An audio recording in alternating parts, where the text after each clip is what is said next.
G'day. Am I on? Am I on? Get that out the way.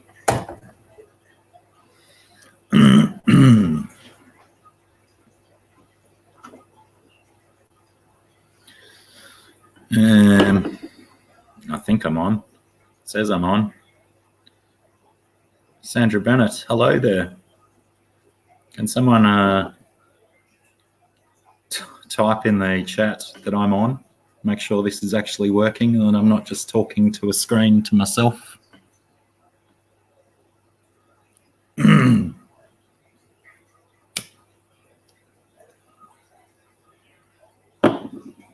Most definitely excellent. Customary lighting of the cigarette at the beginning of a live stream. Thanks very much for popping in, everyone. Even if, you were forced to be here. Your arm was twisted in some way or another. But it's a choice. It is very good to see you here. Does everyone have a beverage? I mean, the title says it all. We're having a beverage with Blacky. You got that orange Kool-Aid, fishy biz? I know you love the orange. Joe Munoz, Jess Shrubgani, World Aquarium Singapore. Everyone's rolling on in. Great to see you here. Oh, it's not quite cool yet, Singapore, but we'll just see what we can do. It might get good. But it is basically just a test. Let me test this. Yeah, that bit works. That works. Night girl. I'm going to put that one up too because, Sandra Bennett knows her stuff. So that works. Hang on, I might have done that one twice. Super, super. Hues of Guppies in the house. G'day, how's it going? I keep forgetting where the camera is on this laptop, so I do look in strange places. I keep looking there and there and there. What's everyone up to? Tuesday night for most of your mob, except for Singapore. I think Singapore would be on about the same time as me. Dan Slee, hey man, how's it going? How's all those shrimp going? Got a bit of a abundance of cherry shrimp right now, just like me. Oh, well, I can't type everything I'm going to say. World Aquarium Singapore. I'm just going to call him Was for short. I appreciate your pain, Dan. I've got approximately 500 cherry shrimp to move over the next couple of weeks. Get them out of my big 5-foot tank behind me there. Oh, hang on, wrong shoulder, Blacky. That shoulder. Get that tank ready for some cichlid action. HC Aqua, how's it going? Cichlids 23. How are you, bro? Always good to have C23 in the house. Sandra Bennett, you need to get some turkey in that soda. Get that colour right, love.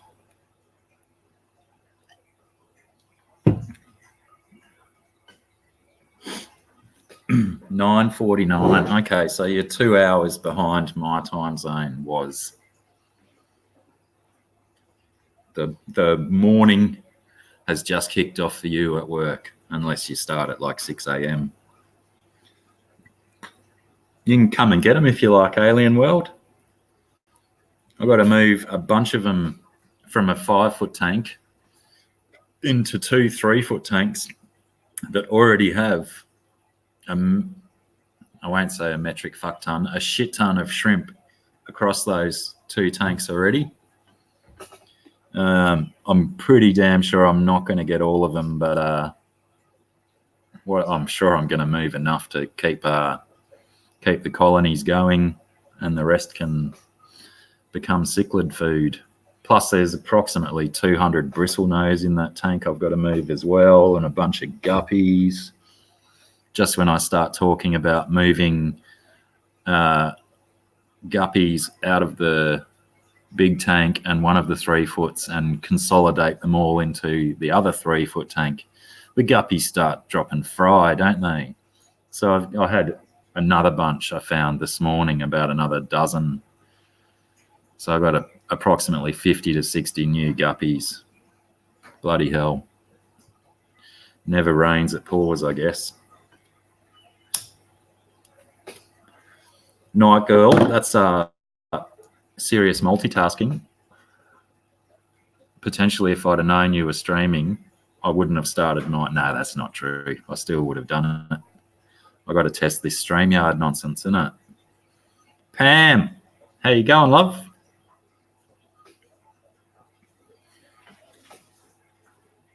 Oh, you know what? Speaking of feeling sorry for me about all my tanks, I mean, I only do have 1, 2, 3, 4, 5, 6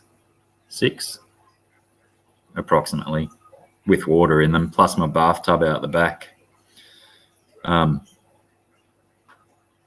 Put my hand in it the other day and got considerable electricity running through my hand. So upon testing, it seems that my pump out in my bathtub rig is leaching electricity into the water, which is terribly unfortunate. So I have to replace that pump. Gosh darn it. Aquamate's at work and Thirsty is doing things. He's out and about. That's what this is all about, Chewy. Brings everyone together. One world, one love, as Thirsty would say. Yeah, Dan, and we're on 240 volts down here, so I'm not sure if there's any capacitance or anything that brings the voltage down on that pump, but yeah, a bit of a zzz, and probably lucky I was wearing my rubber slippers at the time, so I wasn't completely earthed. Don Gallagher, how are you, mate? Oh, thanks, Fishy Biz. I might even, let's keep testing the features of this thing. Yoo-hoo! That's how it is. All those thumbs. Let's get some thumbs. Rounded Rob, how you going again? Tim G, there's an Aussie in the house. 1 fish, 2 fish. How are you, Liz? Mwah. Love your guts. It's great to see so many in. What's everyone up to on Tuesday night? Or did I already ask that? I like all of Hughes of Guppy's thumbs too. I'll put them up on the screen because we like thumbs. Thumbs are choice. Thumbs are great. I know I asked before, but there's a few new ones in. Does everyone have their beverage? Oh, look, there's been not much on to like so far, Fishy Biz, but I appreciate the thought. Oh, careful, Liz. There's so many adequate responses to that question. So many places.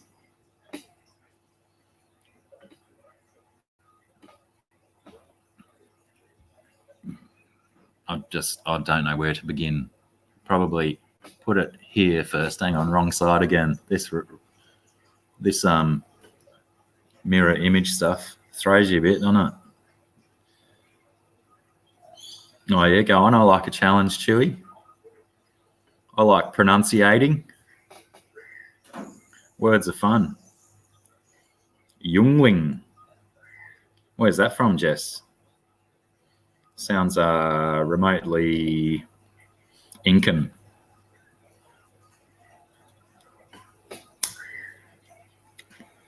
Clearly I'm talking too much because my cigarette keeps going out. But there's no such thing, really. Yeah, I got some new driftwood from the beach the other day. Gave it a bit of a wash off, covered in a bit too much sand, and I've currently got it baking out beside my bathtub in the sun just to see if there's rotten wood on it or not. Then once I've determined that it's dry enough, I'll put it in buckets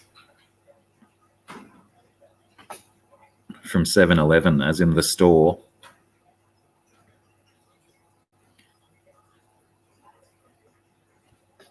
Hang on, I might have missed some comments, did I?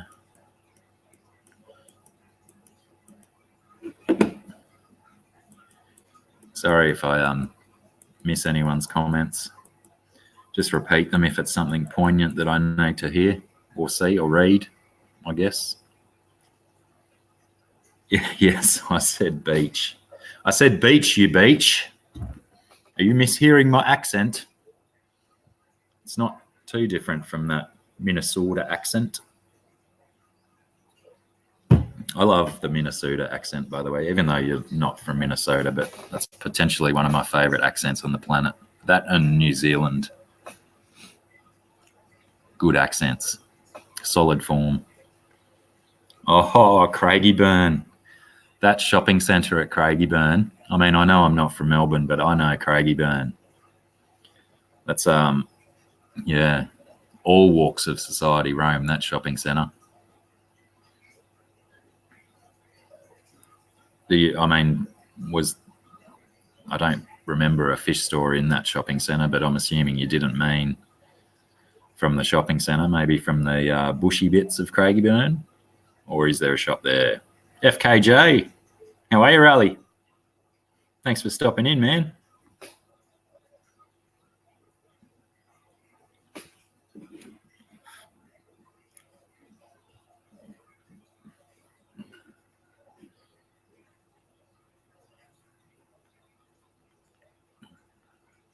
So yeah, just really just decided to pop on to test out StreamYard. I've seen quite a few people have started to use it with the impending disappearance of Hangouts, which seem to be most people's go-to for streaming. Obviously, there's been a few hiccups. I've been in some people's StreamYard streams and it hasn't exactly been functioning 100%, but it is in beta stage, I believe. And surely things just get ironed out as we go. I'm tempted to pay for it. I think it's $25 a month or something. But, you know, at least I could get rid of the... pointing is so hard. This little StreamYard logo here. I mean, sure, they're doing good things, but who wants other people's logos on their screen? Righto, but how do I...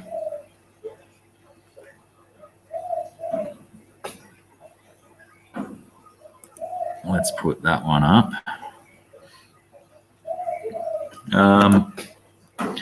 Right. No, I would imagine that you guys in the States actually get considerably more fish than we do, although things have been improving. Like when I first started getting into plecos about, let's say, 15, 16 years ago, you'd be lucky if you'd find anything other than bristlenose, common plecos, albino plecos, gibiceps or sailfin plecos. The rarest one I had at the time was a chocolate plecostomus, but, you know, now they're pretty common. And, you know, 10, 15 years down the track, you're seeing a lot more of the L numbers in the hobby. But still, when I see people's tours of fish stores over there seems to be a lot more variety over there. And especially here in like your big box stores, I know they're very limited. They tend to have your real standard fare and not a great variety. Hey, Susie Q. Susie Q in the house as well. Have I missed anyone else? Careful, careful, careful, Liz. Don't hurt yourself or Susie Q. We don't need injuries on my stream. It's the last thing anyone wants or needs, I should say. Some people want injuries, but they, they're a special kind of people, special needs. So yeah, it is getting better, Alien, or Awa. I'll call you Awa for short. It is getting better, certainly since I started in the hobby a long time ago. But, it still could be a lot better. But what we need clearly is a lot more people importing and breeding in the country. But we also, due to our isolation down here in Australia, we have very strict quarantining laws and rules about what can be brought into the country, and the lists of fish that are being banned are constantly being updated. Like even jaguar, the Parachromis managua, jaguar cichlids they're on what's called a grey list at the moment. So they're being investigated as to whether they should be banned or not. Even surprisingly enough, I believe convicts have gone onto that list because there are many rivers around the country now with convict populations in them. And we all know how brutal convicts can be. Pound for pound, one of the fiercest fish in the hobby, and they're decimating some river systems of their native population. So you have to sort of, I've got I'm putting a pair of jaguars in here when I do. Hey, I got the point right first time. When I change this around, I've got a small male and a small female jag going in there. It's going to start out as a community tank, but I'm sort of thinking that by the time I get them up to breeding or anything like that, they're potentially going to be banned. And if I put them on video, I could potentially be looking at massive fines for keeping illegal fish. It does, Chewy. It's got better features than Hangouts. It looks better. It sounds better. Susie Q, the cool people. As it turns out, who would have thunk it? The cool people are always hanging out on Blacky's stream.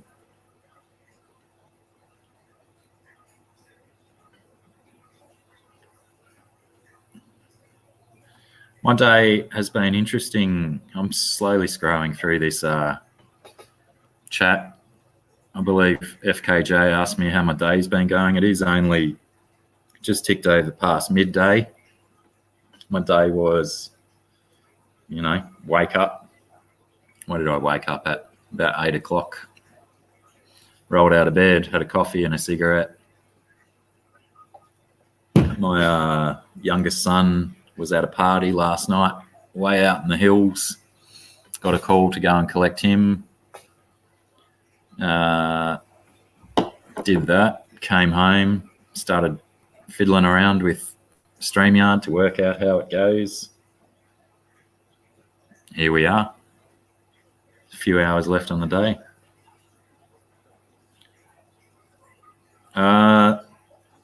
Dan, hang on, I'll put this up. Makes more sense if I have a question on the screen. The only rainbows I've kept are the crimson spotted rainbows because they are endemic to local waters around here. But to get any of the cooler ones, you need to go considerably north of here into the warmer waters. And I did find that the crimson spotted rainbows are jerks. They're not the most pleasant fish to have in a tank. They're not very friendly to their tank mates. Pretty, but they stay pretty small. And what's pseudo-moogles? I've read it before, but I can't remember what they are. I've had a few really nice gudgeons, lots of different gudgeons around here. My favourite's the Empire gudgeon. Very, very pretty little fish. looks pretty boring until it gets about 2 inches long, and then it gets wicked red colours, nice finish, and a pretty cool community fish as well. Very decent in a tank. Sorry about this continual cigarette lighting.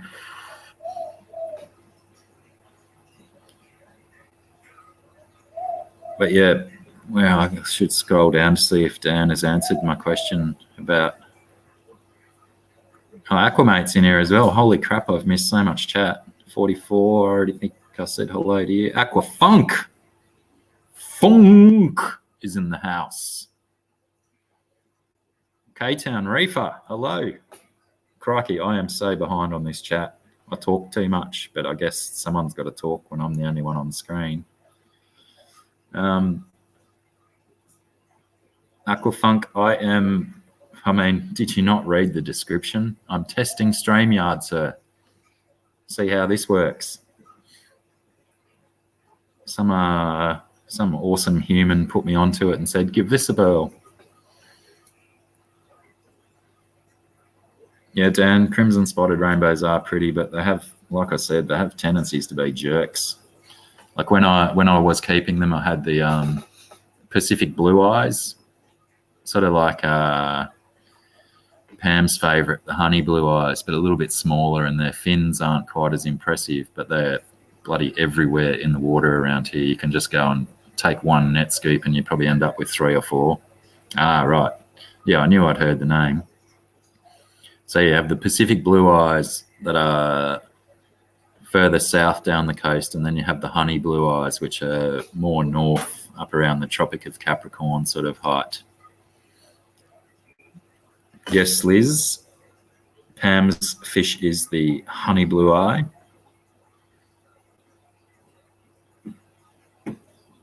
We have, I hope I'm slowly catching up to the chat, where there is an Australian arowana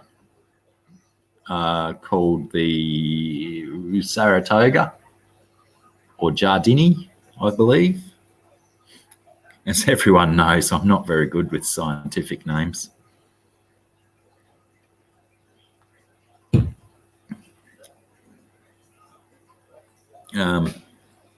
But yeah, they are quite a big fish. Certainly not as pretty as your Asian arowanas that have all their different color varieties. Potentially not as interesting as your silver arowanas looks wise, but personality wise, it's certainly just like any other arowana. Very aggressive feeders, jumpers, good lids required. But yeah, you can catch them, put them in a tank if you like.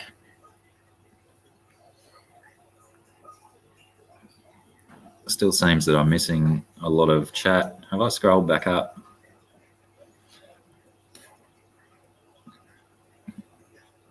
I'm on the laptop today, Liz, because I don't think you can initiate a stream on what are those things called? Phones. I don't think you can initiate one on there. I think you've got to kick it off from a laptop or a desktop style computer.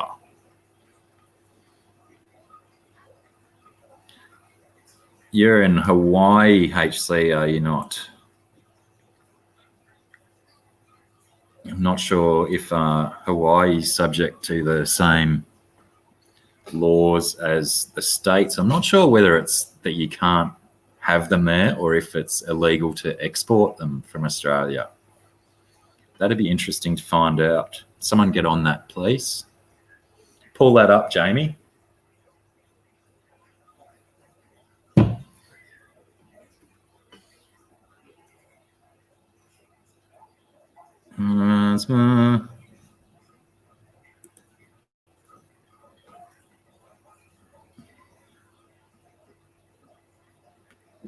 Prolific in calling the names. Yeah, but he's just trying to show off, isn't he? He just wants everyone to think he's awesome. Which we do. We do.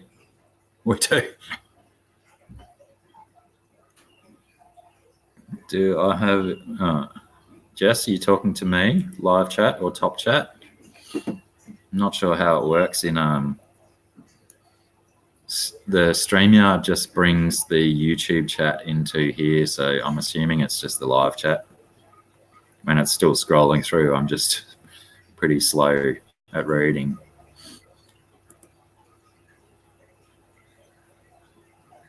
Yes, that's what I figured, because like I said before, we have very, very strict import and export regulations in Australia.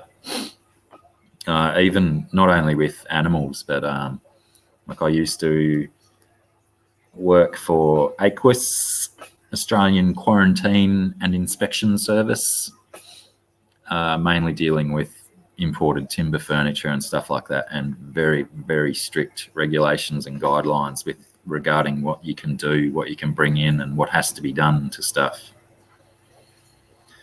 So essentially someone has to sneak some honey blue eyes out of the country in their underpants for Pam,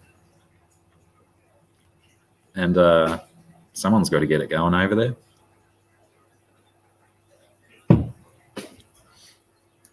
Yeah, well, that's it, Dan. You've got to you can, I mean, even though I've got a window open with YouTube, but at least you can just be running StreamYard in one tab on your computer, and you know the machine can just focus all its memory and power onto the one page and stuff. Well, we could send you a used mop, Pam, but it might not have fish eggs in it.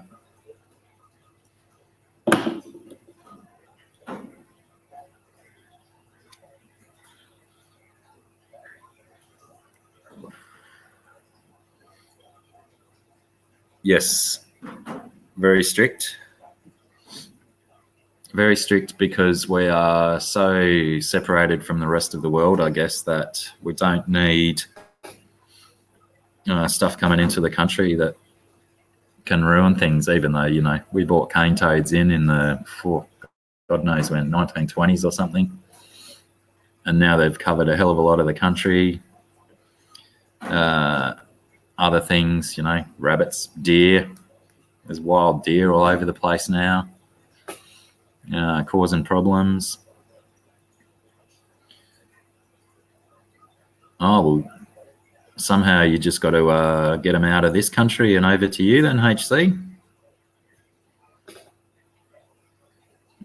A trick, yeah, it's a trick one because it keeps going out.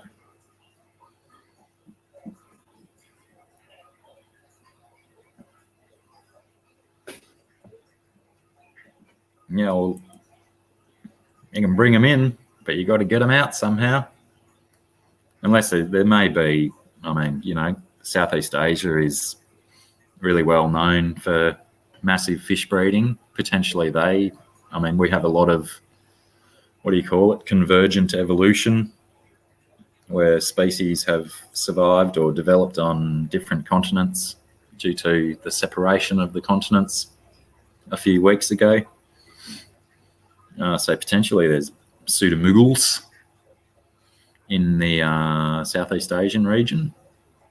I'm not sure whether they have the honey blue eyes, but I reckon you'd definitely find certain very similar species there. I mean, there's snakes that are found on both places, tree kangaroos, certainly lots of different examples.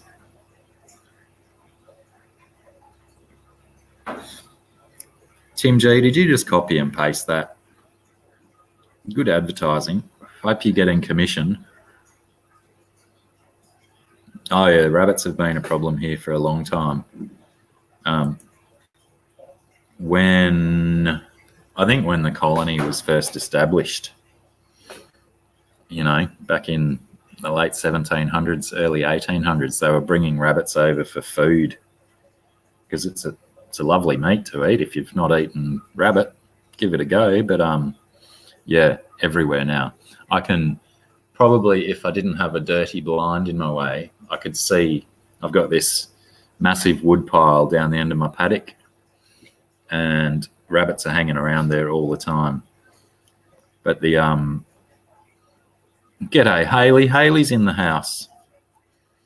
The best thing about having this rabbit warren down here is that quite frequently of late I get between 2 and 4 wedge-tail eagles, the largest Australian raptor, flying around trying to catch themselves some lunch. And those wedge-tails are spectacular. Wingspan up to 3 meters. That's just over 3 yards for you imperial people. But awesome bird to look at. And even better if they'd catch some of the bloody rabbits and get rid of them. I'm tempted to go and got a couple of illegal rabbit traps in my shed. Tempted to go and set some up and get some rabbit stew going, because that rabbit meat is quite nice. Sorry for any rabbit fans there, but you know, they're a pest. Like pigeons. Pigeons are pretty good eating too.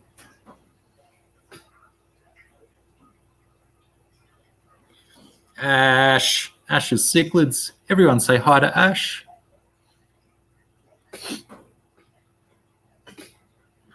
Sure do, Dan. They are another bird that is, I mean, they're not plague proportions, but their numbers are certainly increased in the last, say, 25 to 30 years. When I was a kid, we didn't have galahs here, but now, it's funny actually, not on my side of town, but on the eastern side of town, lots and lots of galahs. And what's the other little one we get? A little white cockatoo. Oh, why have I lost it? Anyway, that was quick. I've only sat down here for an hour and already a spider's built a web on my laptop. That's Australia for you. So yeah, there's a few parrot species that are just going nuts right now. Another one is the black cockatoos, the yellow-tailed black cockatoos. You used to not see them around, and of late, stacks of them. But they're beautiful, big black bird. They look awesome, and you get heaps of them flying around. You can hear them from miles away. The sulphur-crested cockatoos, pretty much the standard white with the yellow crest that you see people having pets of. Stacks of them as well. And the big parrots can be pretty devastating because they can bring down trees if they're just chewing away on the timber, keeping their beaks strong. They do some immense damage, tear houses apart. Yeah, they're the black palm cockatoos are from further north again, Dan. They're a tropical Queensland and northern Western Australia and Kakadu, right across the north side of the country. But very pretty birds. I'm not familiar with the Goffins, Jess. Goffins cockatoo.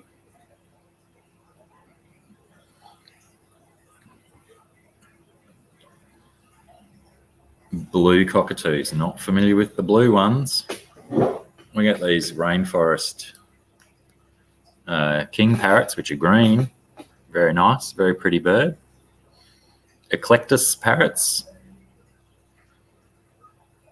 They're supposedly the smartest bird on the planet that can amass massive vocabularies. The biggest croc. Clicked on the wrong button, didn't I? Biggest croc. I'm just going to go with massive, huge. Biggest one I ever saw was 5.5, 6 meters long, but that wasn't in the wild. That was in a wildlife park up at Airlie Beach. And yeah, obviously they get pretty fat and massive in wildlife parks because they get fed ridiculous amounts of food.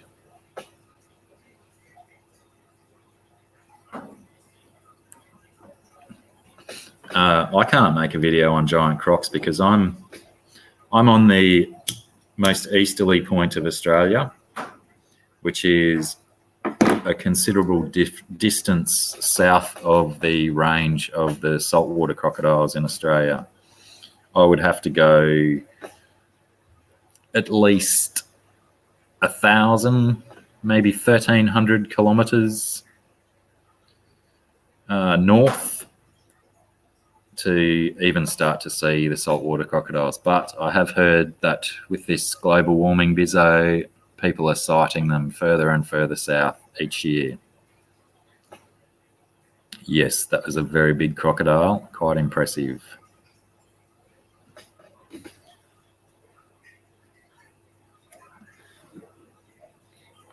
Yes, I have.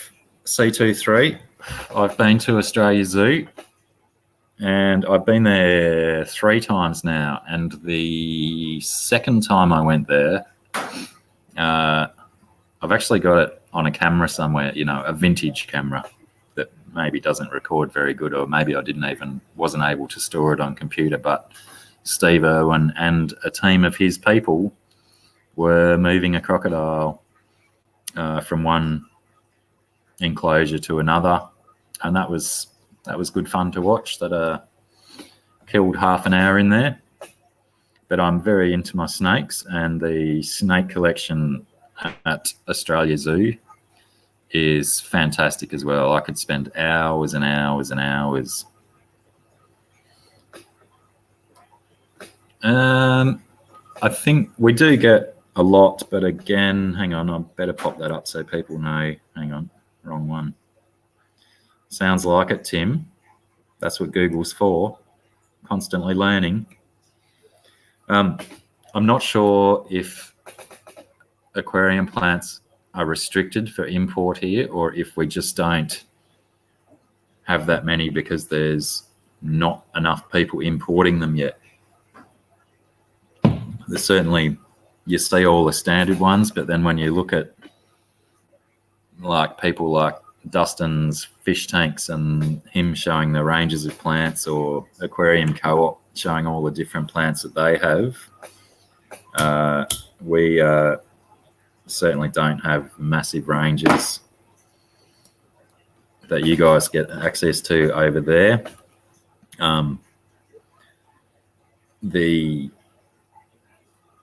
Like I say, whether it's based on import-export restrictions, or whether it's just that there's a slackness in people. If there's not enough people into it over here to be importing, growing out, and then shipping all around the country. There's a few different, like there's a guy in Melbourne that has a pretty good online shop that he seemed to have one of the best ranges I've seen. But when you just go to local fish stores and stuff, it seems pretty simple.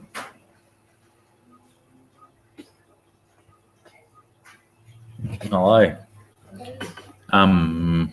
Stonefish, yes, plenty of stonefish. We get the local freshwater stonefish called bull routes in all of our freshwater creeks around here. If you go back to like over a year ago in my videos, I have got some bull routes on video, have kept them in tanks before.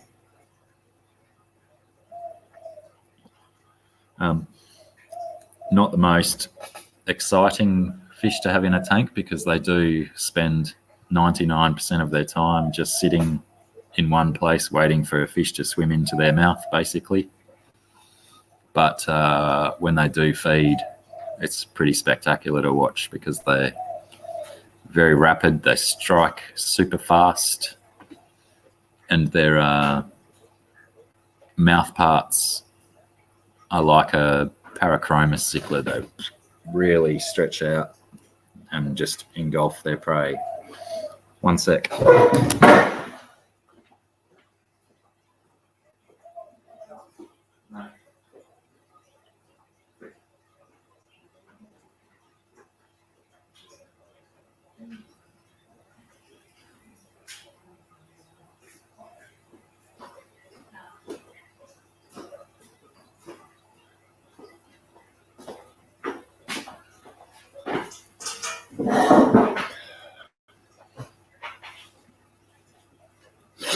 I'm back.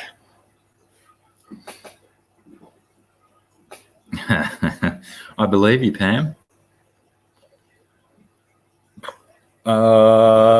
Let's put this one up. No piranhas allowed in Australia at all. I just missed, Jess. Just missed. They're quick, and I'm slow and old and sore. Yeah, no, piranhas have been banned here for like ever, as far as I know.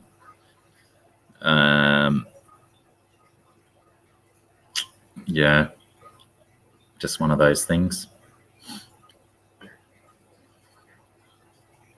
Don Gallagher.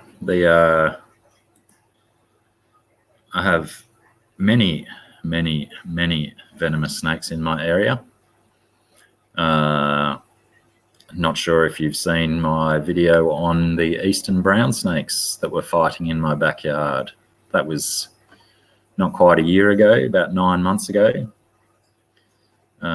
Big eastern browns. They're the worst ones, possibly. Well, I rate them as the most dangerous snake on the planet. Extremely venomous. They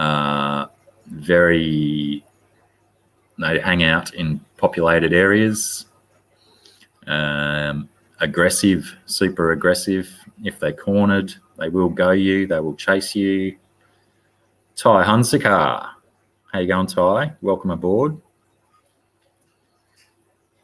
So yeah, heaps of venomous snakes. Red-bellied blacks, not so dangerous. Rough-scale snakes. We get the eastern taipans here, not the fierce snake. The fierce snake is the inland taipan. But yes, we get the eastern taipans, Oxyuranus scutellatus. But yeah, the main ones that you got to look out for here are the eastern brown snakes and death adders, I guess. Death adders are pretty brutal as well, but they are not prone to strike at large objects like humans unless they get stood on, which does happen because they just hide in leaf litter and stuff.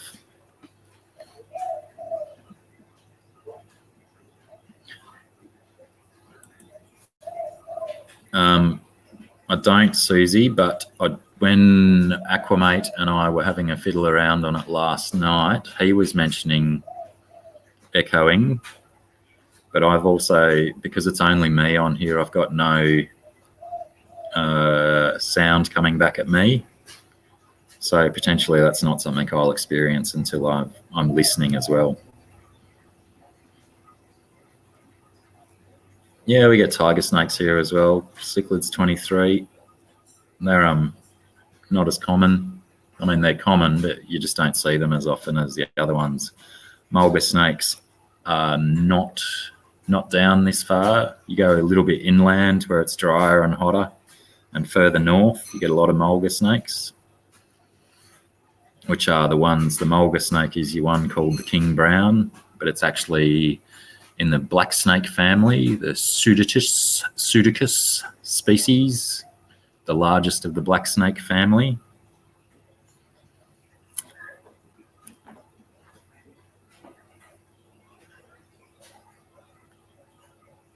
I don't know if Woz is talking to me about that, but we don't have cobras in Australia.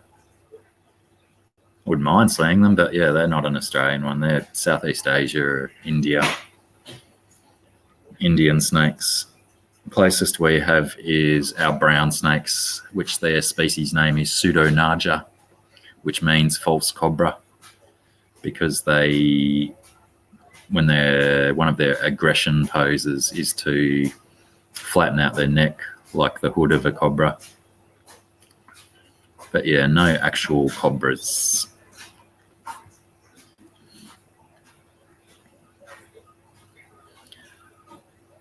Hey, Shelby Ray, welcome aboard. Thanks for stopping in.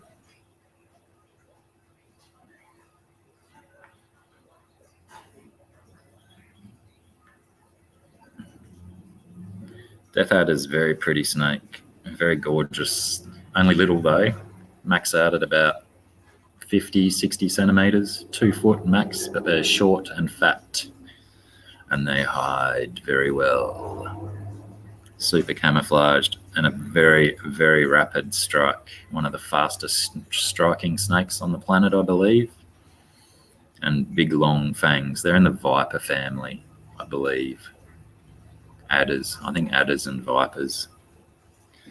Same sort of thing. Well, Don, if you're going to do, if you herping's an interest, Australia's the place to do it. Although in saying that, you know, vast amounts of land, you got to cover some territory to get some herping done. But yeah, we can make it happen, boys, if you come on down. Reptiles for days, not just snakes. So many good lizards, big lizards.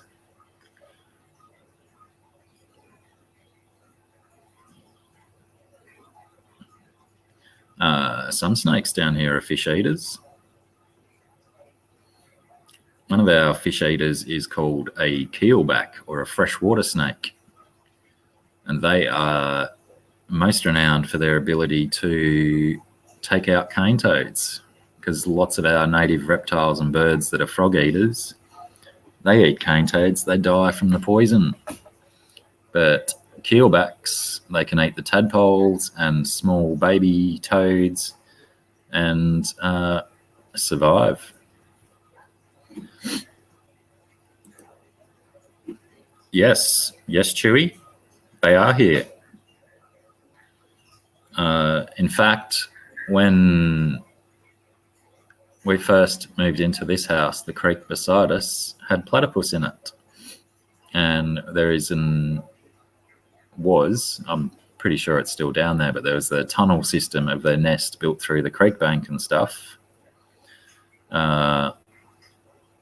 have little air holes that come up and tunnels all through the creek bank, but they haven't actually been seen in this creek for quite some time because this creek has a massive period of drought for a long time, lost a lot of water and lost a lot of the life that the platypus would feed on. So, yeah, the ones that lived here have not survived, but I know of another couple of creek systems very close to here where there are definitely platypus surviving. Hey, Thirsty in the house. How's it going?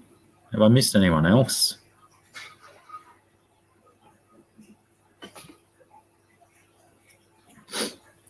Well, you can't just limit yourself to one topic, really. It pays to diversify, branch out, talk about other stuff.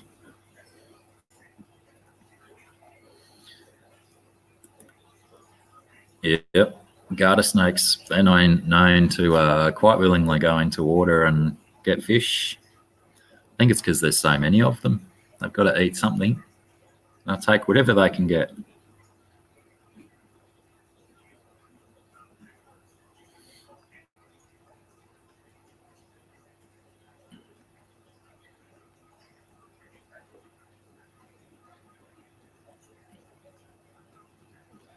And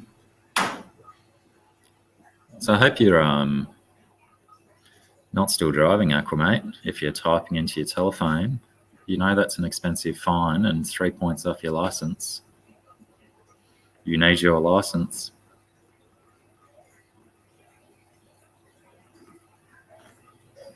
It wouldn't be worth it to lose your license for facetious comments like that. Oh, oops.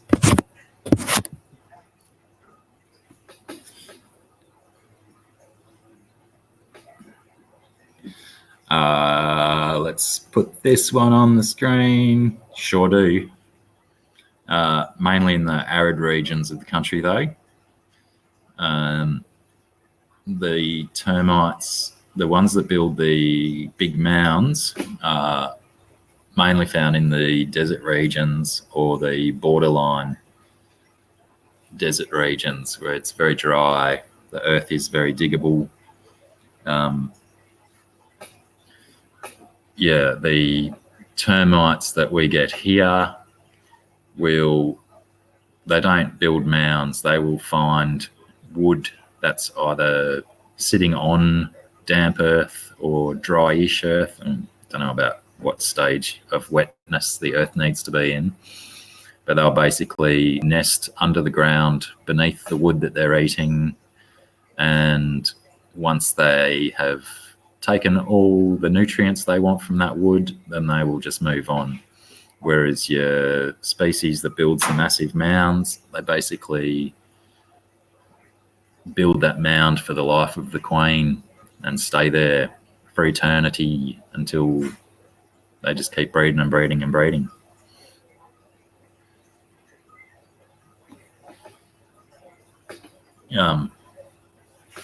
Yeah, perpetuate their nests, and those things get massive. I got, again, that's from here, let's say a 1,200 kilometre drive to go and observe termite mounds. We'll probably go directly west about 400 kilometres, maybe find some. But yeah, again, further north in the country. They, long way to go. I suppose if I drove that far to, make a crocodile video, a termite video, a fierce snake video, some zoo videos, it might be worth it. I need some petrol money though. Might have to set up a Patreon or a GoFundMe or just a bank account. Oh, way back when, I remember a question about a pond. Now that someone else mentioned a pond, I have 3 ponds, alien, but they're all bathtub ponds. That's how I do it here. I dug a hole once and I got in trouble for it, so I just use bathtubs now. But yeah, one of them gives me electric shocks until I replace the pump in it. It's got no fish in it. It's just growing plants at the moment because it's too cold for fish outside, apart from goldfish in the other one and a jade perch in the other one.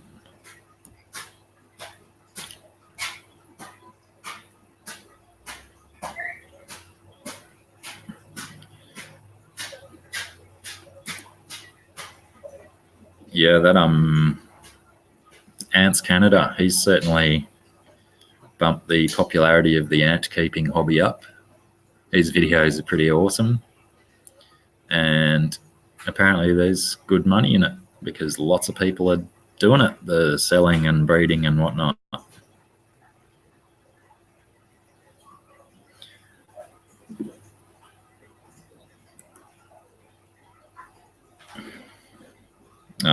Lots of things, Shelby Ray.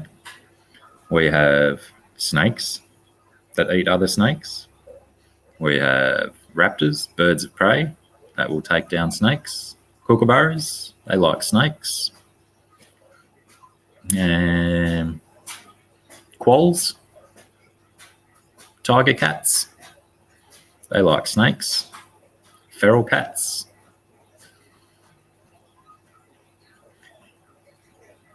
So yeah, there's a few different animals that predate on snakes. But one of the best ones is the red-bellied black snake, because it can take on the eastern brown snakes and gets no effects from its venom. Oh, let's open up a can of worms. Is the thylacine still alive in Australia? I'm going to go with yes. Supposedly extinct late 1920s, early 30s was the last known living one in captivity, but there has been sightings, kind of like UFO sightings, that no one's got good footage or anything like that. But I heard of a really good one only like within a 20 kilometre, maybe 25 kilometre radius of where I am, which is a bit wild. because they were, I'm sure at one stage they were probably prolific right across the country till Whitey moved to the country. But yeah, there was 2 reported sightings at 2 different locations quite close to me, and the description given in the sightings was very, very, very, sounded like it was a thylacine or a Tasmanian tiger. And there's in Tasmania, where they were more prolific than the rest of the country, I guess. I mean, like I said before, they were probably prolific right across the country, but being called a Tasmanian tiger was probably the densest population. In Tasmania, there is still hundreds and hundreds and hundreds of square kilometres of very dense, remote bushland where there's no reason at all why they couldn't still be surviving out there. I do hope so as well. It would be great. Yes, Thirsty. Again, also spotted up here. And other large cats reportedly around the country. There was a private zoo that was closed down in the 40s or 50s or something, and instead of shipping, I think they were closed down under nefarious circumstances, some crime involved or something, and instead of shipping their creatures off to zoos, they basically took them out into the bush and let them free. So we've got some large predatory cats hanging around in the bush in Australia too. And you do quite often hear stories of sightings of that stuff. No electric eels in Australia. No, I don't believe we've got any electric fish or animals in Australia at all, except for my pond pump. That's quite electric. Yeah, don't storm Area 51. Let all the silly people do it. Let Darwin take effect.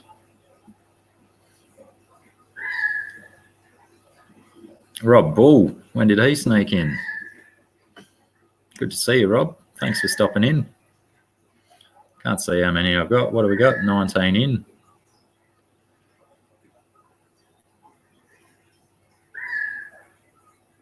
Yes, Pine Gap is known for that sort of stuff, but again, it's just as mysterious as Area 51.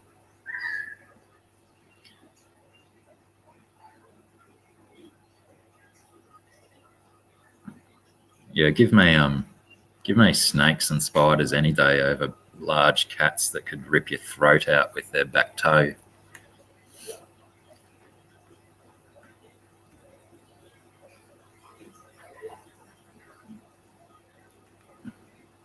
Righto, Aquamate. Sell well, quote well, get them the right product for the right job. That's what we like. Yeah.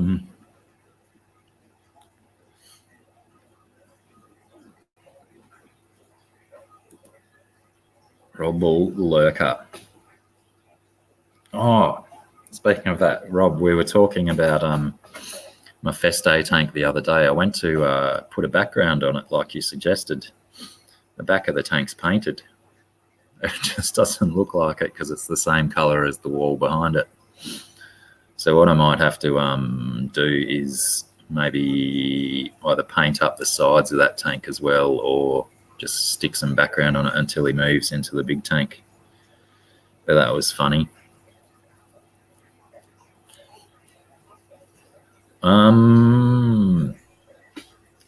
I should highlight this stuff so I'm not just rambling about weird stuff.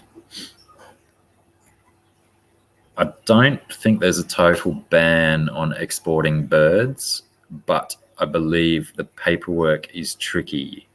I think you have to be licensed, and it is heavily regulated. but there is definitely certain species that I don't think are allowed to be exported. But there's a lot of common ones that you're allowed to do. But again, like I said, heavily regulated, paperwork, red tape, all of that kind of stuff to make it happen.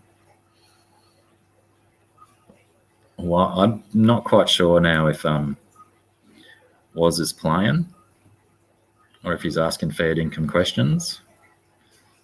Never heard reports of lions, wild ones, but certainly black panthers. What was the other one? Jaguar, I believe. And basically, because of the fact that they're still being sighted nowadays, obviously more than one male and one female were released from said zoo, and potentially maybe there was more than one zoo involved, or private collection, I should say. But yeah, they were not lions, not tigers, panthers and jaguars, which essentially are the same thing.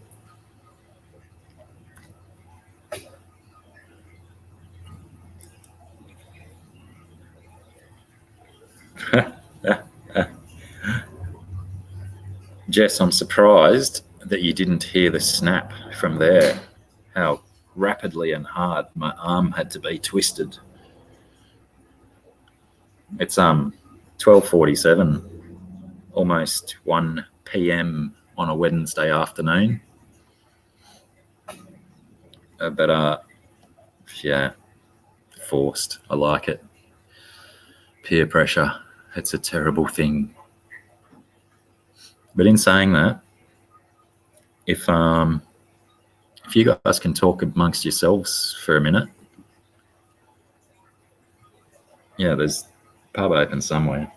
I'm going to go and do that and do the other end as well. No bears, thank goodness. One of my biggest fears is bears. All right, back in a tick.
All right, what did I miss? The Bundy Bear.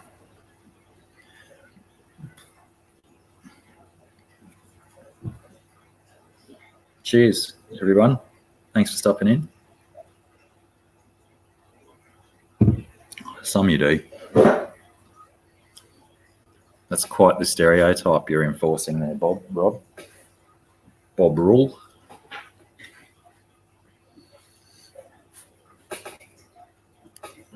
Yeah, some of us do struggle to drink our daily quota of water.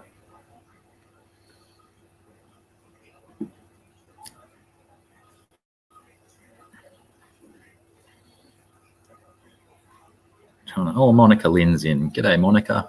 How are you?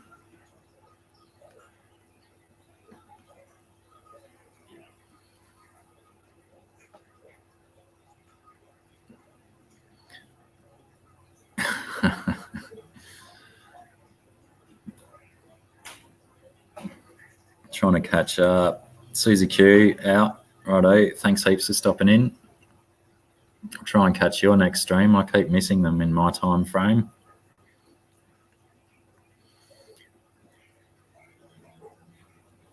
Nice work, guys. Cheers and back. I'm going to go again. Cheers. Just because I only just got to those comments. How you been, Monica? It's lovely to see you. You're sad.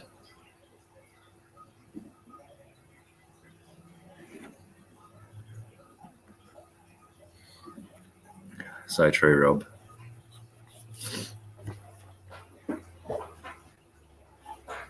Oh, well, that's. I hope your sadness isn't for anything too devastating or bad. I hope that the fact that there is a live stream alleviates some of your pain. And beer does alleviate pain and sadness.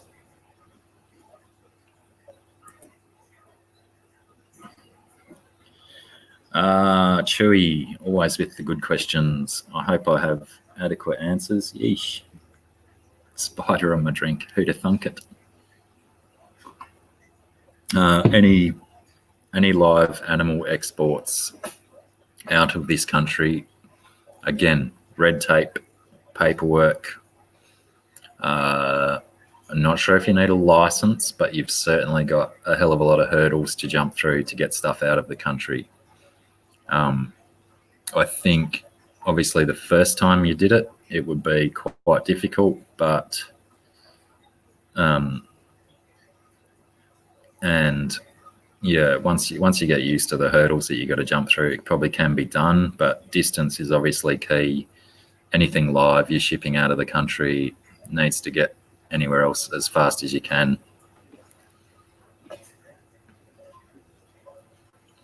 Oh, Monica, catfished. Is that what catfishing is? That's shit.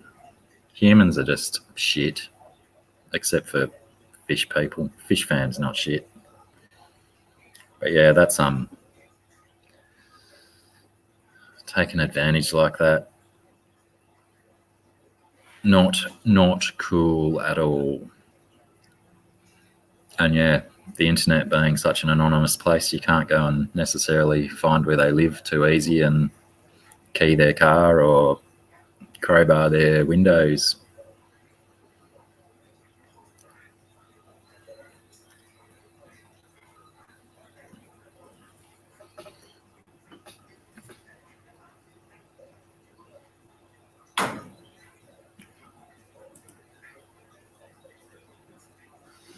Jess, like Jace from Perth Cichlid says, if you want more beers and cigarettes, get more beers and cigarettes.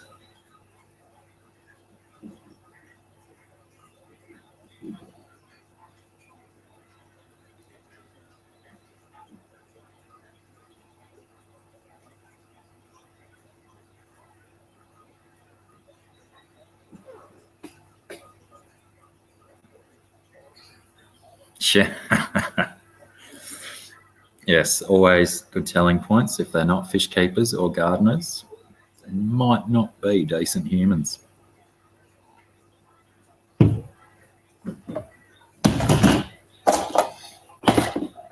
So, what else can we talk about? I got some serious scraping to do on my aquarium that's exposed to the most sun. You do, Jess. They say peer pressure is bad, but sometimes it works out for the best.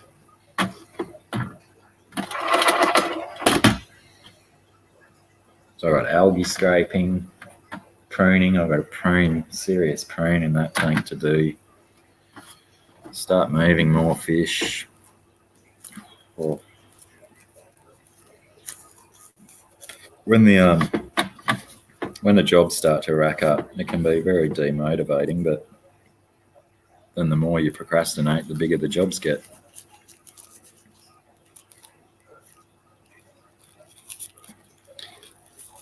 I think better than keying, I don't know, in the States, right, Monica?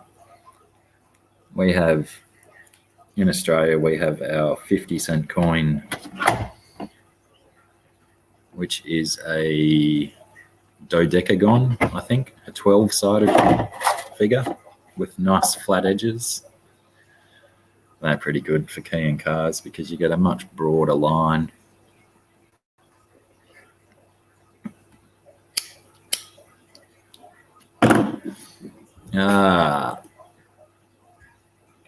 My closest.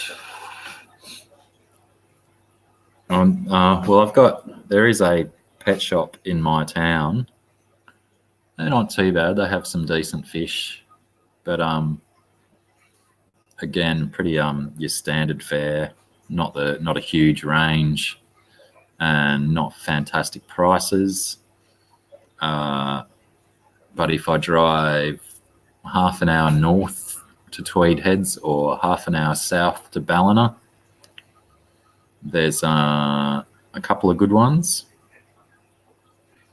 with better range, not necessarily better prices, but definitely better stock because they're in much bigger towns than where I am. I'm in a town of, 17 people at a rough estimate. There's a few good ones to the north. I mean, the one in Ballina is good, but then there's a couple of your big box stores that focus on all sorts of pets. So, tetras, guppies, and goldfish pretty much. There's a good one in Tweed Heads called Unique Aquariums. He has a lot of good African and American cichlids as a rule. Not the best prices, but he's generally you can haggle with him a bit, change his prices. But I think the best fish trading that goes on around here is on the internet, trading with other fish keepers and whatnot. You can generally find fish for sale on Gumtree. It's like a local Craigslist sort of thing. And we have the same issues here with the bigger box stores that the tanks aren't always necessarily kept fantastically, and they might have mismatched fish in tanks and ugly looking feeder tanks full of unhealthy looking fish. It's the same hassles in those ones. So I think it always rings true no matter where you are across the planet that those mom and pop stores, the family run or independently owned and operated stores are the way to go, because generally you're going to have people that are in that business for the love of the business, for the love of the hobby and the business. Everyone loves a bit of money in the back pocket. Welcome back, Thirsty. A bit of a drive to go looking for quality fish in quality shops. Sometimes it's worth it. Other times you just keep making do with what you got.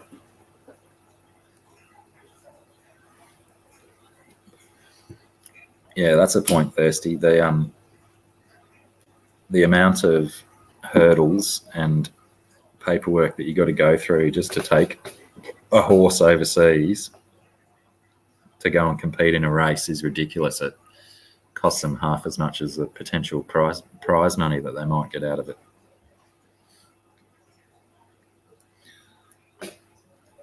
Exactly right, Rob.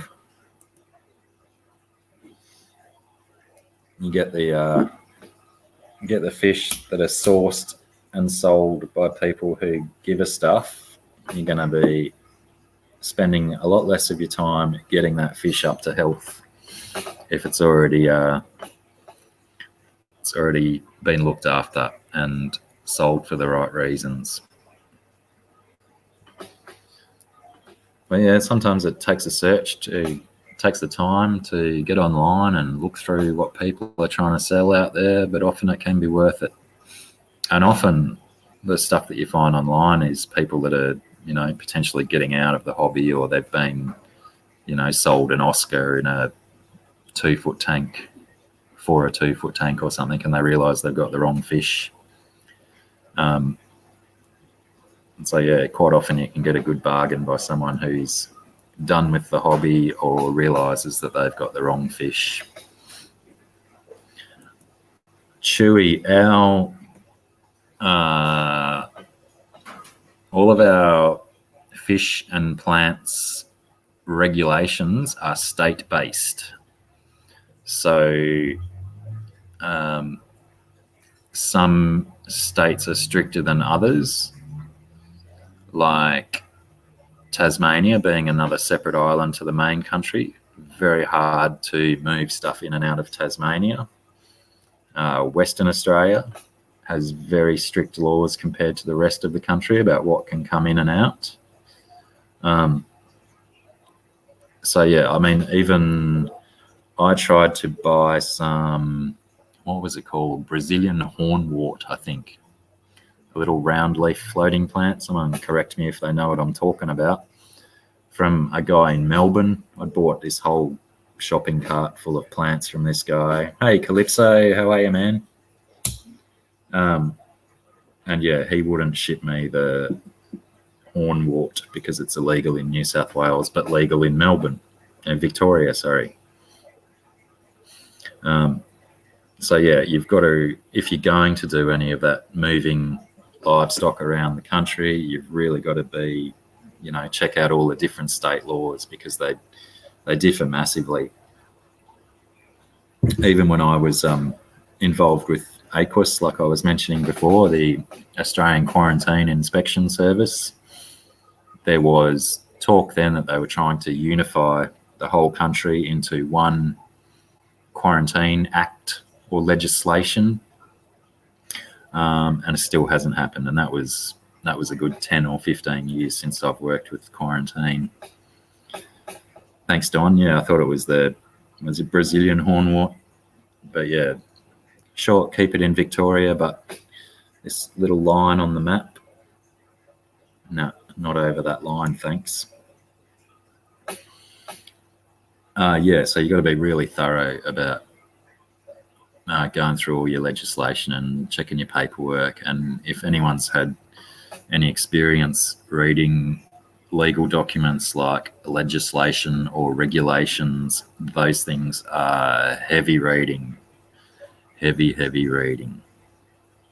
And plus they're written in a way that it's, you've almost got to have a law degree to understand how they're written. Quite full on. But worth doing if you're going to be, shipping plants and fish around. It's better to know the facts instead of copping a massive fine for doing the wrong thing. Once you cop a fine, you're always under the radar then. They're always going to be looking for you to do something wrong.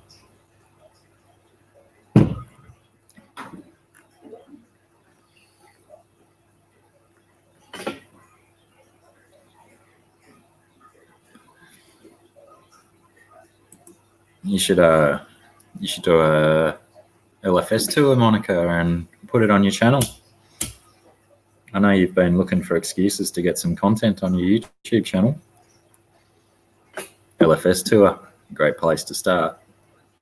Or have I already missed your first video?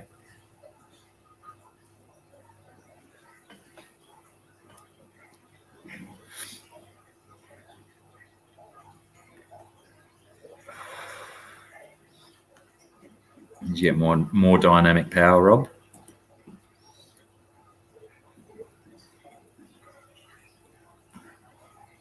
We do like those dynamic power water pumps and air pumps,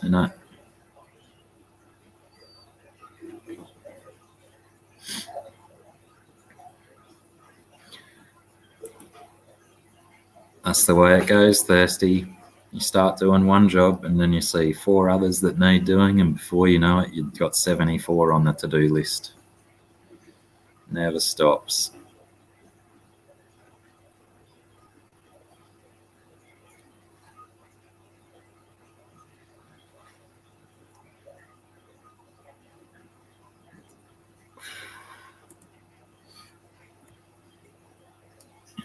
Sure, I could video great whites. I've got one in this tank just over there. No, that would involve in going out into the ocean to film them. And sharks, especially the amount of aggro sharks that we've got around here, that's one of the reasons I don't do the ocean. You can keep the ocean. But yeah, the sharks can have it, and the daredevils that don't mind being bit.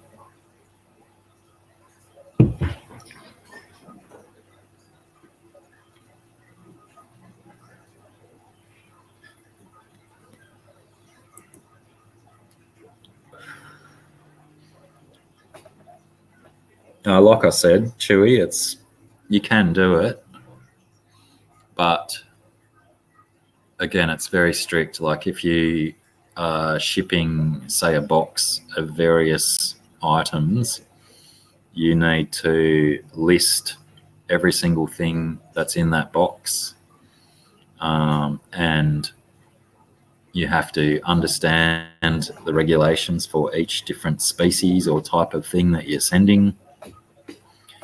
And even if you've completed all of the paperwork thoroughly and got everything correctly done, it is 99% likely that your box will be opened at some stage during the postal route and inspected to ensure that the paperwork matches the box. The paperwork matches what's in the box. And because they're looking to trip people up, they're looking for people to be doing the wrong thing, and that's their job.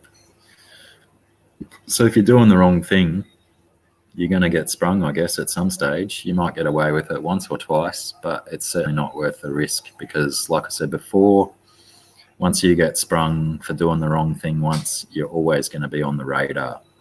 They're always, as soon as your name pops up on that computer system, red flag, you're going to be checked. Your stuff's going to be checked. So yeah, if you're going to be doing it, you've got to invest the time into research and knowing your stuff, because you get it right, I guess you don't get so many red flags, but as soon as you do the wrong thing one time, you're screwed. You're going to constantly be getting watched.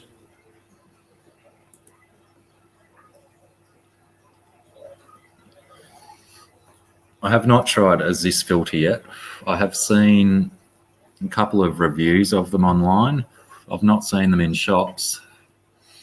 But if you want to send me one down, shoot me an email, drblack66@gmail.com. Give you my address, you send me one down, I'll review it, and I'll let you know what I think. How's that sound? I don't know how big they go, or they just run off air, don't they? Like a canister filter that runs off air. Oh, bluegill and bass. Welcome aboard, and thanks for hitting that like. If anyone else wants to hit the like, feel free. The likes all help. Makes me, want to keep going. I mean, having this many people turn up and chat and go through it also is great motivation. Those Siamese algae eaters, Monica. Careful what you put them with. They like the algae when they're little, but when they get bigger, they'll eat anything, including the skin off your other fish's back.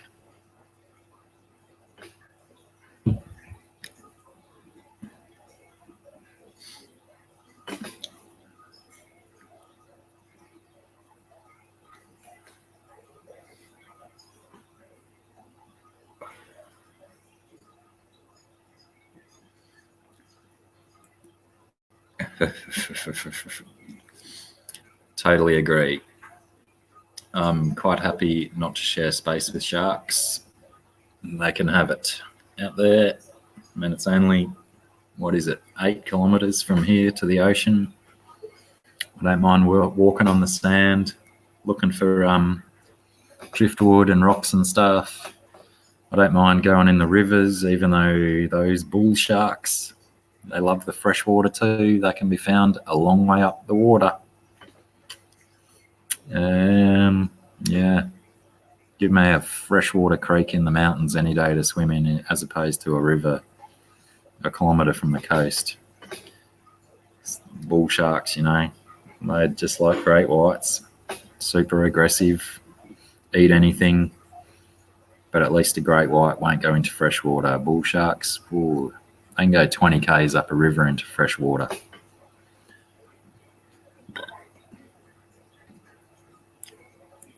Little blue-ringed octopus, very pretty. They're tiny though.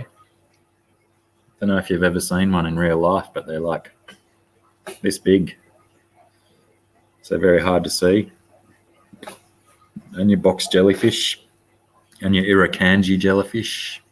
Irukandji are even worse because they pack the same punch as a box jellyfish, but they're, the head of them's as big as your thumbnail and their little tentacles are 3 or 4 inches long. Impossible to see until they're wrapped on you, stinging the crap out of you.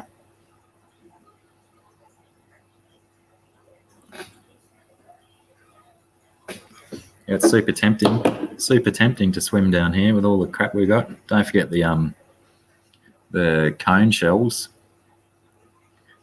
Little cone shells and their super venomous little spike that they shoot out.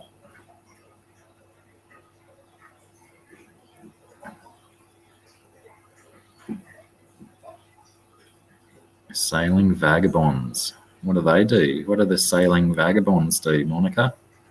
Just sail boats, or are they into different stuff?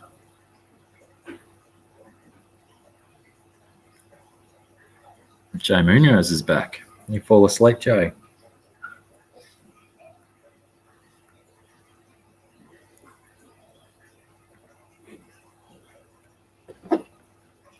Yeah, well, I better put it up before I'm talking about nothing. Yes, Chinese algae eaters, Siamese algae eaters. They say flying foxes are less brutal, but it's not been in my experience either. I believe all of those, whatever family they're in, Chewy probably knows what their species is and whatnot. Fine when they're young, they'll eat lots of different types of algae, but like certain plecos, once they get to a reasonable size, they need a more heavy protein diet, and they'll start tearing fish apart, sucking on fish, and not the finest algae eaters to have in your tank.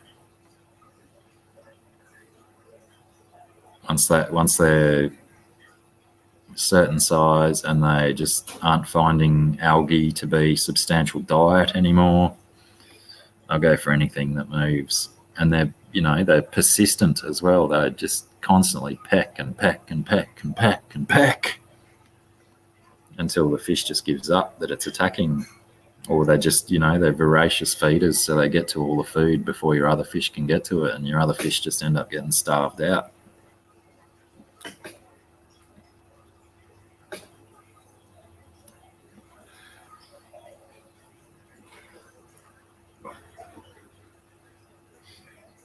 Yes, we got giant groupers or groupers, however you want to say it. Big wrasse as well. But yeah, huge. I think somewhere in, I think it was the aquarium up at Maroochydore, they've got these groupers that are 2.5, 3 meters long. They're just giant. Swallow a small child whole.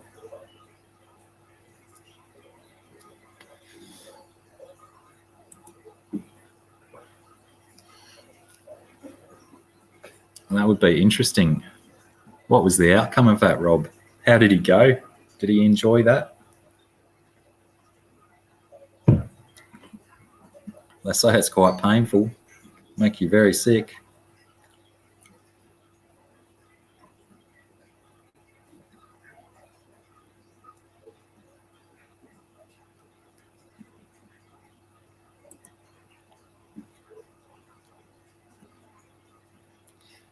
The irukandji are bad news.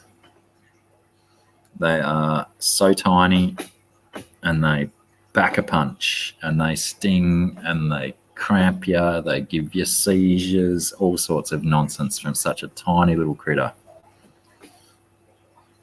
And I guess that's like your box jellyfish and the Portuguese man of war. I think they're slightly different things, but very similar. They, you know, you might not see the jellyfish itself, but their tentacles are so long and can trail for meters. You could be wrapped up in tentacles before you even know there's a jellyfish near you. But the irukandji, they're tiny. You just don't even see them. All of a sudden they're on you and you're stinging, in pain, wishing for dead.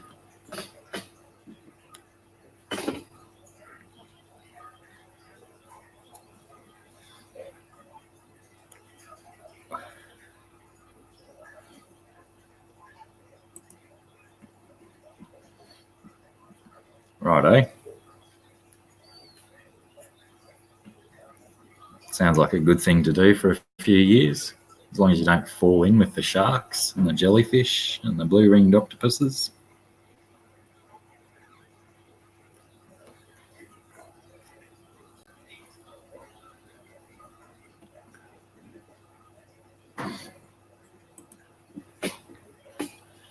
I cannot confirm nor deny that was.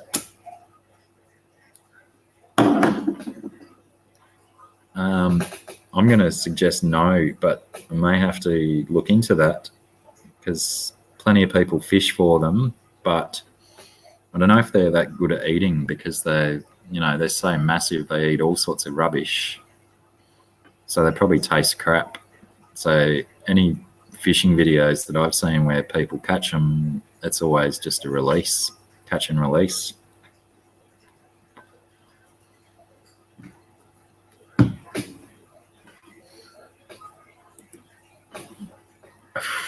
Classic story about the bull route.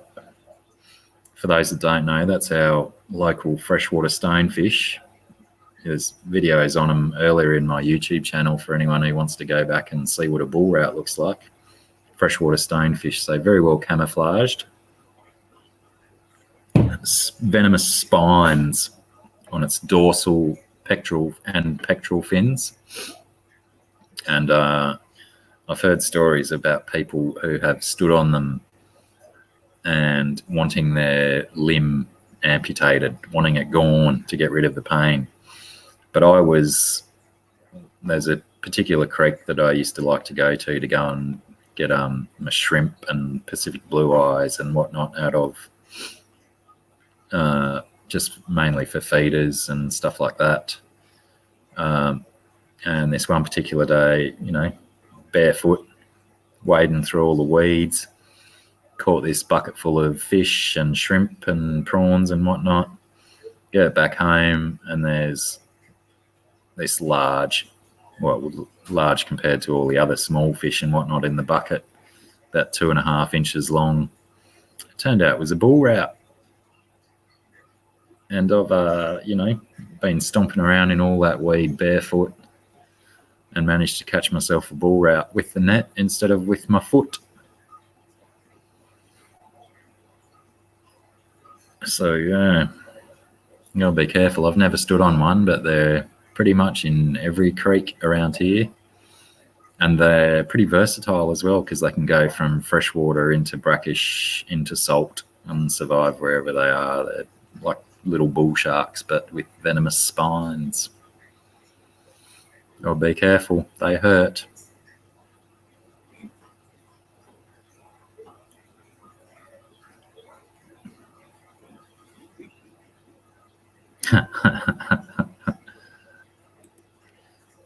I was a little confused by that, Jesh, but then I ticked. I got it.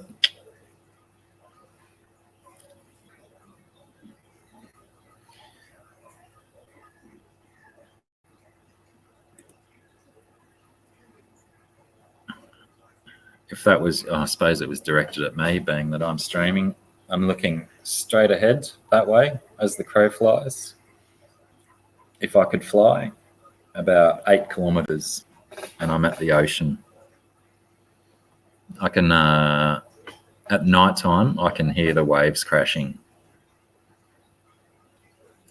So yeah, it might even be closer than that as the crow flies. But if I got to hit the road to go to the ocean, probably the nearest point of ocean, yeah, 8 k's max, and I'm there. But yeah, close enough that of a night time when it's quiet, I can hear the waves crashing.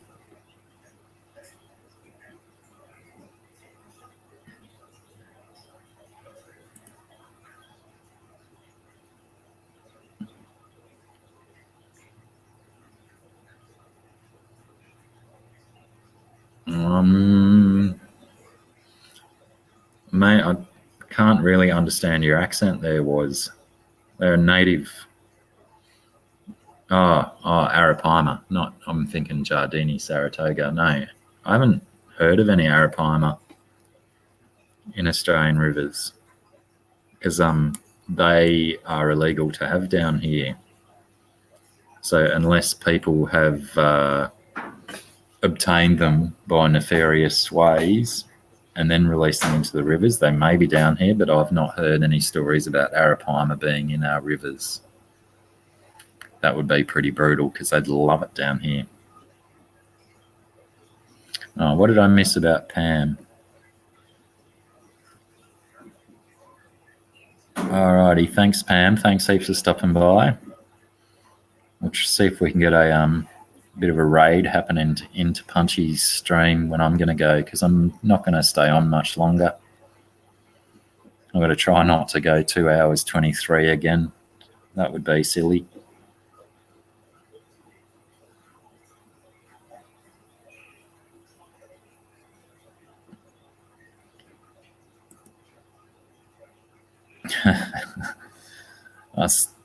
I think we had this conversation the other day, Chewy. I suppose it's what you grow up with. I suppose unless you just happen to step on a venomous creature, you're done, you're hurting, you might die. But I suppose it's what you grow up with. You know, when you grow up around venomous snakes, you learn their body language, you learn to react or read what they're about to do, because, you know, they're fairly simple creatures. But yeah, I'll take my venomous creatures over bears and big cats. I don't know. I don't know if it is easier to deal with teeth than venom if those teeth have just ripped your throat out or disemboweled you.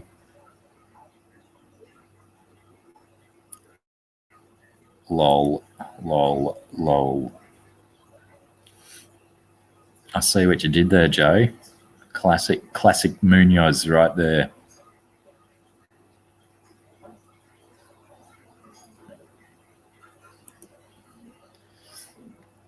And if you want to see how cool the bull rat looks, just Google it or go back in my YouTube history, and I've got a video called Bull Rat versus Neon Tetra. A bit of an anticlimax, but at least you see how pretty and active those bull rats are.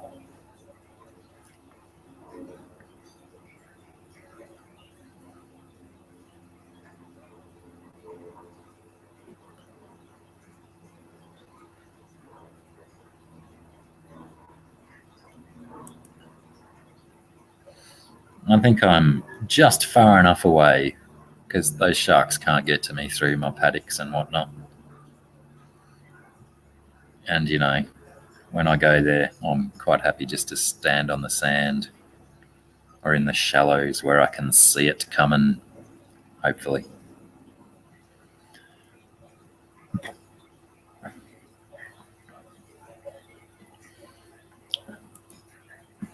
It's nice to hear the gentle roar of the ocean from a distance.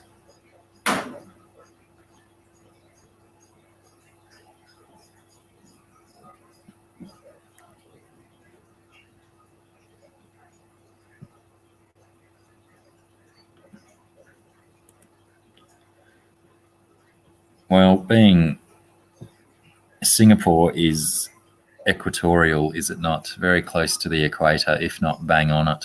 A little bit north of the equator, perhaps.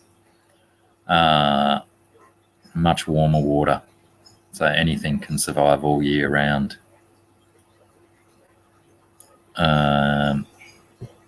Which I guess is true for, like, once you go further north into Australia, where all your crocodiles and whatnot survive. But I have a feeling that if we had too many invasive species in our northern waterways, potentially the population of crocodiles are going to be your natural control, eating anything that gets too big and slow. Like, potentially if arapaimas were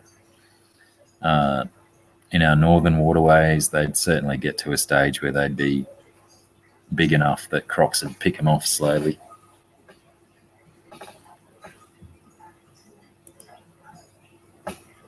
I like this idea. That sounds like a good idea. I'm potentially going to go with that. I think the only other, apart from obviously Pam's about to live stream, and Night Girl was streaming as well, but I think the only other dedicated fish live stream is Colouring In with Chris. I mean, what's he call it? MTA Art on Tuesday or something. Chris from MTA. I think he only goes for an hour, so potentially I might try and narrow this thing down to about an hour stream, so I don't cut in too much onto Pam's time, because Pam's streams are always good fun.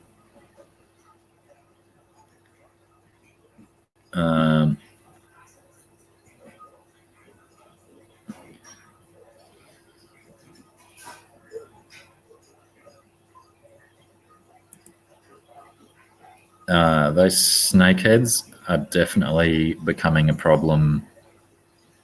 Not so much here, because they're illegal to bring into the country. So again, you got to really take a risk of bringing them in. But yeah, the Florida, other certain parts of the states, I think they're banned over there now because of how they've taken over. And yeah, they are a brutal fish.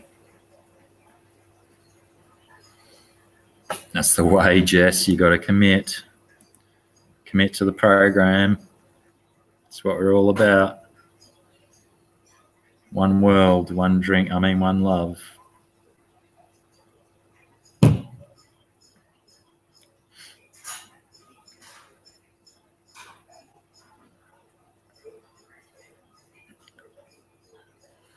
Can I do a video at the beach sometime?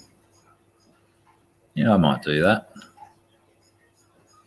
I could have an opportunity possibly this afternoon or tomorrow, where my girl Scungy and myself might go down to the beach's edge and see if we can find some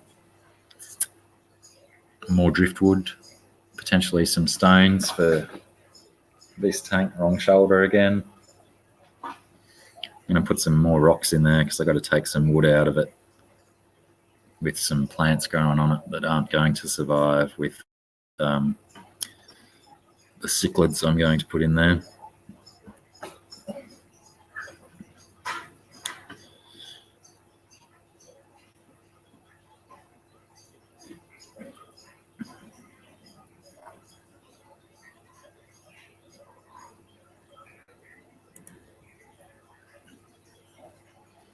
What sort of crocs? Like the Southeast Asian ones, the saltwater crocodiles, caimans? Because I think, I'm not sure what the import's like over there, but you can, I'm only guessing that there's probably a time where you could bring in whatever exotic pets you wanted. And they probably ran rife. Righto. Who have I missed? Dan Slee. Are you going, Dan Slee? Jess is going. Righto. Well,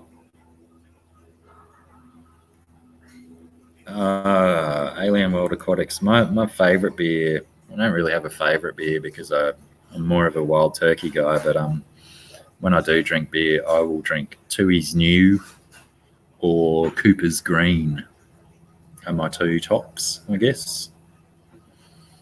Trying to slam through the... Let's try and slam through these messages so we can crack out of here and roll into Pam's. Where there's a will, there's a way, Jay Munoz. It's not what you know, it's who you know. Same with getting out of trouble with the law.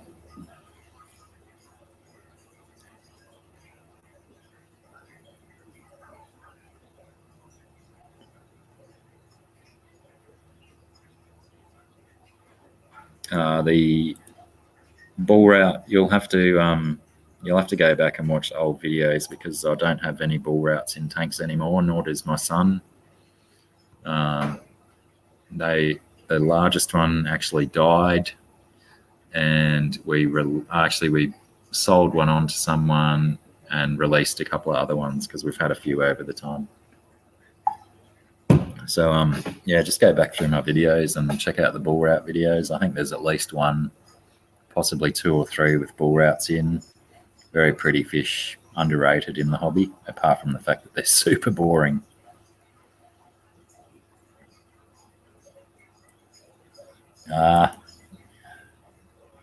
Righto, Alien World. I'll see you in there probably. And yeah, I saw that dude. I mean, I didn't see him, but I saw the story on him. You know, full marks for trying. But what a goose.